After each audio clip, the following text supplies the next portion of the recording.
Hello అండి. Hello friends, మీరంతా బాగున్నారా? మేమైతే బాగున్నామండి.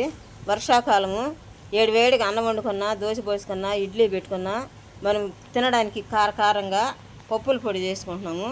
మినపప్పు 150 గ్రాములు, పచ్చెనపప్పు 150 గ్రాములు, దానిలో కావాల్సినటువంటి తెల్లగడ్డలు 4 మెంతులు, కొంచెం ఆవాలు,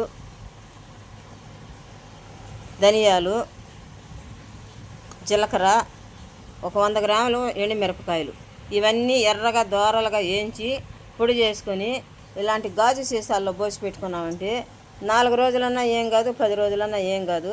ఈ సీసాల్లో పోస్తాము. చూడండి, ఈ వీడియో మళ్ళీ పొడి వేసేటప్పుడు చూపిస్తాం.